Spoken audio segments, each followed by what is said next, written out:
আজিকালি একেলগে থাকিও একাংশ স্বামী স্ত্ৰী কিয় একেলগে নাই? আজিকালি বিয়াৰ পিছতো একাংশ সম্পৰ্ক যেন অসম্পূৰ্ণ। দুয়ো একেটা ঘৰতে থাকে, কিন্তু হৃদয়ৰ দুৱাৰ দুয়োৰে সম্পূৰ্ণ বন্ধ। স্বামী স্ত্ৰী এতিয়া জীৱন সংগী নহয়, মাত্ৰ ৰুম পাৰ্টনাৰ হৈ পৰিছে। কিন্তু হৃদয়ত কি আছে? বিশেষ আন্তৰিকতা নাই।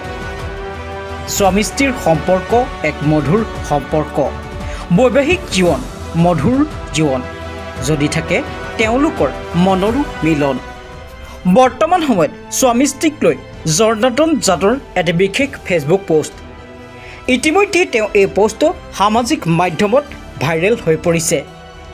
তেওঁ লিখিছে, এডোখৰ স্ক্ৰল যাব, আজিকালি একেলগে থাকিও একাংশ স্বামী স্ত্ৰী কিয় একেলগে নাই?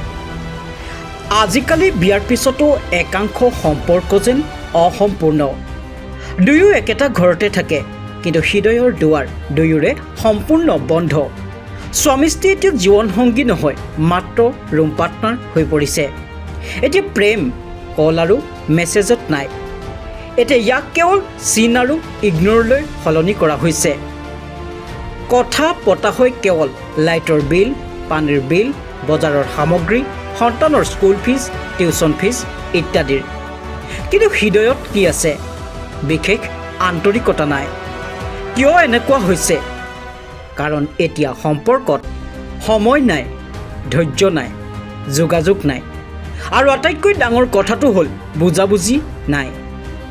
গোটেই দিনটো ঘৰ আৰু ল'ৰা ছোৱালীৰ লগত ঘৰৰ কামত ব্যস্ত থাকে পত্নী। অফিচৰ টেনশ্যনত, ব্যৱসায়ৰ ক্ষেত্ৰত ডুব গৈছে স্বামী। উপায় নাই, চলিবতো লাগিব, আৰু চলিবলৈ টকা লাগিব। আৰু দুয়োজনে ভাবে সন্মুখৰ মানুহজনে একো বুজি নাপায়।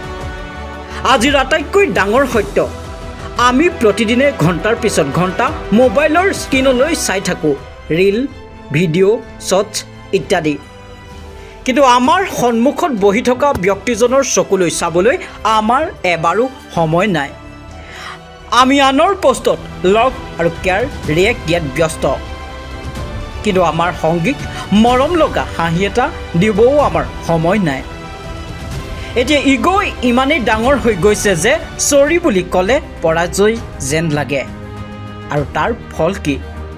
একেটা ঘৰতে দুজন মানুহ বসবাস কৰি আছে, কিন্তু এনে লাগে যেন তেওঁলোকে দুখন বেলেগ বেলেগ জগতত বাস কৰি আছে। শুনিবলৈ কোনো নাই, বুজিবলৈ কোনো নাই, আৰু লাহে লাহে কোনো কোলাহল নোহোৱাকৈ সম্পৰ্ক শেষ হ'বলৈ ধৰে। ইয়াৰ সমাধান কি? হয়, দুয়োজনে ইচ্ছা কৰিলে সকলো ঠিক কৰিব পাৰে। ইজনে সিজনৰ চকুলৈ চাই দিনটোত এবাৰ কথা পাতক। ইগক হত্যা কৰি আকৌ ক্ষমা আৰু বুজাবুজিৰ আৰম্ভ কৰক। ফোন আৰু ছ'চিয়েল মিডিয়া দৈনিক ব্যস্ততাৰ পৰা সময় উলিয়াই আঁতৰি আহি ইজনে সিজনৰ লগত সংযোগ স্থাপন কৰক। শেষত বিবাহ এক পবিত্ৰ সম্পৰ্ক। ইয়াক প্ৰতিদিনে বজাই ৰখাটো এক সততা। ইজনে সিজনক সময় আৰু সন্মান দিয়াটো দুয়োৰে বাবে প্ৰয়োজন।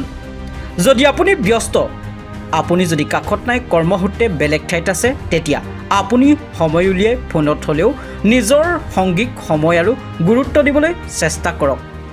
কাৰণ দূৰত্বই সম্পৰ্ক শেষ নকৰে, গুৰুত্ব আৰু মৰম অবিহনেহে এটা সম্পৰ্ক শেষ হয়। এই পষ্টটি সামাজিক মাধ্যমত ধুমুহাৰ গতিত ভাইৰেল হৈছে। সঁচাই আমি কথাবোৰ ভাবিবৰ সময় হ'ল।